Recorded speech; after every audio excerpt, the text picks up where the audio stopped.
सभी को मेरा नमस्कार। जो अगला चैप्टर है हमारा चैप्टर है जब सिनेमा ने बोलना सीखा। यह हमारा 11वां चैप्टर है। इसके लेखक है हमारे प्रदीप तिवारी जी।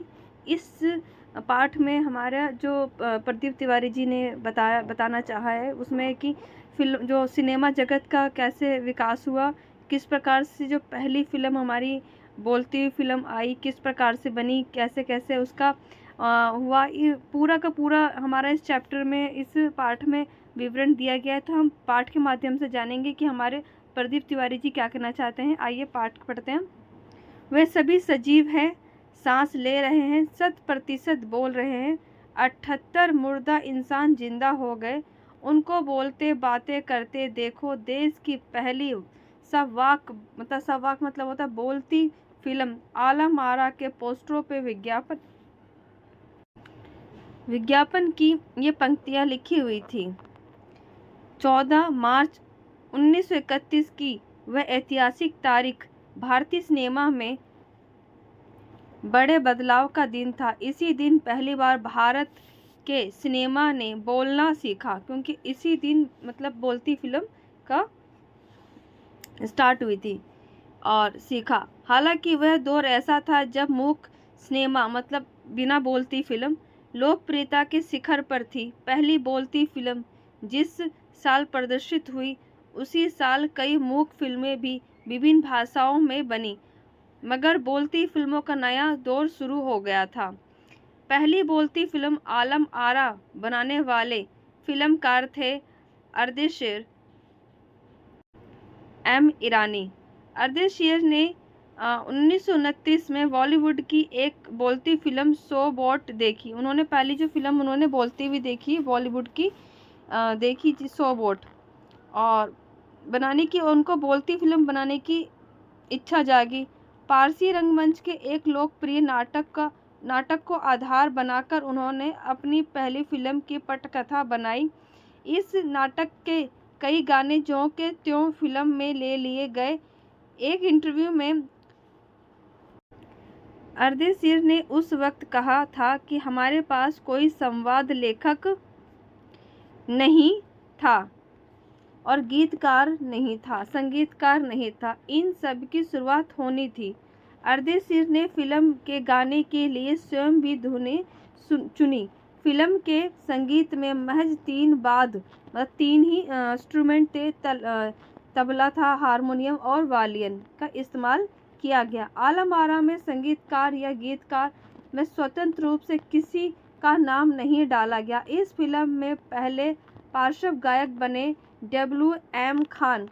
पहला गाना था दे दे खुदा के नाम पर प्यारे अगर देने की ताकत है। ये गाना था, गाने की बोलेंगे, ठीक है। दे दे खुदा के नाम पर प्यारे अगर देने की ताकत है।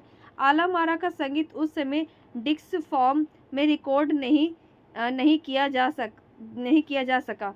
फिल्म की शूटिंग शुरू हुई तो साउंड के कारण ही शूटिंग रात में करनी पड़ी। मूक युग की अधिकतर फिल्मों को दिन के प्रकाश में शूट कर लिया जाता था, मगर आलम आरा की शूटिंग रात में होने के कारण इसमें कृत्रिम मतलब आर्टिफिशियल लाइट मतलब कृत्रिम प्रकाश मतलब आर्टिफिशियल लाइट व्यवस्था करनी पड़ी। यहीं से प्रकाश प्रणाली बनी जो आगे फिल्म निर्माण का जरूर हिस्सा बनी। आलम आरा ने भविष्य के कई स्टार तकनीशियन तो दिए ही, और अर्देशीर की कंपनी तक अपने भारतीय सिनेमा के लिए 150 से अधिक मूक और लगभग 100 सवक फिल्म बनाई। मतलब उन्होंने 100 जो बोलती फिल्म बनाई है और 150 जो बिना बोलती फिल्म बनाई। Alam Ara film Arabian nights जैसी फैंटेसी थी। फिल्म ने हिंदी और उर्दू के मेल वाली हिंदुस्तानी भाषा को लोकप्रिय बनाया। इसमें संगीत, गीत तथा नृत्य के अनोखे संयोजन थे। फिल्म की यह पोस्टर दिया हुआ, ये आपको फिल्म का दिख रहा है।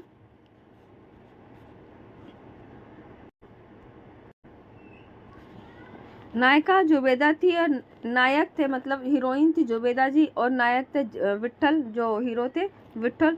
उस दौर के सर्वाधिक पारिश्रमिक और पाने वाले स्टार थे और उनके चयन को लेकर भी एक किस्सा काफ़ी चर्चित है। विट्ठल को उर्दू बोलने में मुश्किलें आती थी। पहले उनका बतौर नायक चयन किया गया, मगर किसी कमी के कारण उन्हें हटा कर उनकी जगह महबूब को बना दिया गया। विट्ठल नाराज हो गए, अपना हक पाने के लिए उन्होंने मुकदमा कर दिया। उस दौर में उनका मुकदमा मोहम्मद अली जिन्ना ने लड़ा, जो तब के मशहूर वकील हुआ करते थे। विट्ठल मुकदमा जीते और भारत की पहली बोलती फिल्म के नायक बने, मतलब हीरो बने। उनकी कामयाबी आगे भी जारी रही और मराठी और हिंदी फिल्मों में वह लंबे समय तक नायक और स्टंटमैन के रूप में सक्रिय, मतलब एक्टिव रहे। इसके अलावा आलम आरा में सोहराब मोदी, पृथ्वीराज कपूर, याकूब, जगदीश सेठी जैसे अभिनेता भी मौजूद रहे। आगे चलकर जो फिल्मोद्योग के प्रमुख स्तंभ बने, मतलब ये आगे जाके फिल्म उद्योगों के बहुत इम्पोर्टेंस पार्ट्स निभाए। ठीक है, ये आप सब भी जानते होंगे। यह फिल्म 14 मार्च 1931 को मुंबई के मैजेस्टिक सिनेमा में प्रदर्शित हुई। फिल्म 8 सप्ताह तक हाउसफुल चली और भीड़ इतनी उमड़ती थी कि पुलिस के लिए नियंत्रण करना मुश्किल हो जाया करता था। समीक्षकों ने इसे भड़कीली फैंटेसी फिल्म करार दिया, मगर दर्शकों के लिए ये फिल्म एक अनोखा अनुभव थी। ये फिल्म 10,000 फुट लंबी थी, मतलब कि रील की तरह लंबी थी, 10,000 फुट लंबी थी। इसे 4 महीनों की कड़ी मेहनत से तैयार किया गया था। सब फिल्मों के लिए पौराणिक कथाएं, मतलब भगवान की कथाएं, पारसी रंगमंच के नाटकों का अरबी प्रेम कथाओं को विषय के रूप में चुना गया। इनके अलावा कई सामाजिक विषय वाली फिल्में भी बनी। ऐसी ही एक फिल्म थी खुदा किसान। इसमें एक किरदार महात्मा गांधी जैसा था। इसके कारण सब फिल्मों ने ब्रिटिश प्रशासनों को की तीखी नज़र का सामना करना पड़ा। मतलब जब इस समय ये दौर चल रहा था, उस समय हमारा देश गुलाम था, और तो उसमें क्या, जो ब्रिटिश शासक क्या था, हम पे नज़र रखता था किस प्रकार की फिल्म बना रहे कि लोग भड़के ना, हमारे खिलाफ मतलब आवाज़ ना उठाए। इस प्रकार से वो हमारी तरफ तीखी नज़रों के से समान गड़ा के देखते रहते थे, मतलब हमेशा नोटिस करते थे कोई चीज़ ऐसी वो ना बनाए कि लोग जागरूक हो जाए या हमारे प्रति वो भड़क जाए। इस प्रकार से सब सिनेमा के नए दौर की शुरुआत करने वाले निर्माता निर्देशक अर्देशीर इतने विनम्र थे कि जब 1956 में आलम आरा के प्रदर्शन के 25 वर्ष पूरे होने पर उन्हें सम्मानित किया गया और उन्हें भारतीय सावक फिल्मों का पिता कहा गया, तो उन्हें उस मौके पर कहा था, मुझे इतना बड़ा खिताब देने की ज़रूरत नहीं है, मैंने तो देश के लिए अपने हिस्से की ज़रूरी योगदान दिया है। जब पहली बार सिनेमा ने बोलना सीख लिया, सिनेमा में काम करने के लिए पढ़े लिखे अभिनेता अभिनेत्रियों की ज़रूरत भी शुरू हो गई, क्योंकि अब संवाद भी बोलने थे और सिर्फ अभिनय से काम नहीं चलने वाला था। मूक फिल्मों के दौर में तो पहलवान जैसे शरीर वाले, स्टंट करने वाले और उछल कूद करने वाले अभिनेताओं से काम चल जाया करता था। अब उन्हें संवाद बोलना और गायन की प्रतिभा का भी कद्र भी होने लगी, मतलब जो गाना गाने के लिए भी गायकों की क्या होगी, एक ज़रूरत पड़ने लगी और जिसकी उनकी भी कद्र होने लगी उस समय। ठीक है। इसलिए आलम आरा के बाद आरंभिक सावक दौर की फिल्म में कई गायक अभिनेता बड़े पर्दे पर नजर आने लगे। हिंदी और उर्दू भाषाओं का महत्व बढ़ा। देखो हिंदी हमारे सिनेमा जगत ने बहुत बड़ा रोल निभाया हिंदी भाषा को एक सर्वश्रेष्ठ और विशेष दर्जा दिलाने में, क्योंकि अभी जो हमारी हिंदी भाषा का इतना इम्पोर्टेंट रोल है, तो देखा जा सकता है सिनेमा जगत का बहुत महत्वपूर्ण योगदान रहा है। तो यहाँ पे आगे देखेंगे। ठीक है, हिंदी और उर्दू भाषा को महत्व बढ़ा और सिनेमा में देह और तकनीक की भाषा की जगह जन प्रचलित बोलचाल की भाषा का दाखिला हुआ।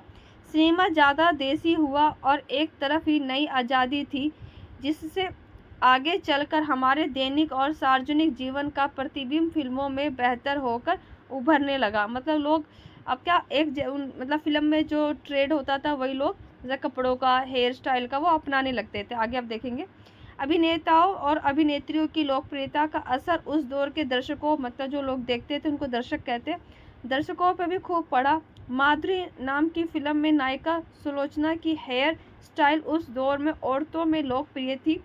औरतें अपनी केश सज्जा मतलब जो हेयर स्टाइल बनाते हैं केश सज्जा उसी तरह कर रही थी जैसे अर्देशीर ईरानी की फिल्म में भारतीय के अलावा ईरानी कलाकारों ने भी अभिनय किया।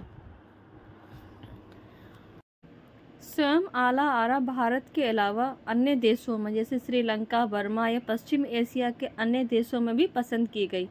भारतीय सिनेमा जनक फाल्के को शाहवाग सिनेमा के जनक अर्देशीर ईरानी की उपलब्धि को अपनाना ही था, क्योंकि इन्होंने सबसे बड़ा काम किया था, बोलती फिल्म को बनाने का इन्होंने प्रयास किया था, जो सफलतापूर्वक उन्होंने इनका प्रयास पूरे भारत में पूरे विश्व में अपनाया गया। तो इसकी उपलब्धि को क्या अपनाना ही था, क्योंकि वहाँ से सिनेमा का नया युग शुरू हो गया। ठीक है, शुरू हो गया था। तो इस प्रकार से प्रदीप तिवारी जी ने जो सिनेमा जगत में किस प्रकार से बोलती फिल्म का विकास हुआ था इस नाटक के माध्यम से हमने पढ़ा। तो इस प्रकार से ये हमारा चैप्टर ख़त्म हो गया है। तो आप सब ऐसे पढ़ते रहे, आगे बढ़ते रहे, हम अगला चैप्टर करेंगे। तो आप सबका बहुत बहुत धन्यवाद। आप सबका दिन शुभ रहे। Thank you. मेरे चैनल को सब्सक्राइब करते रहे ऐसे ही।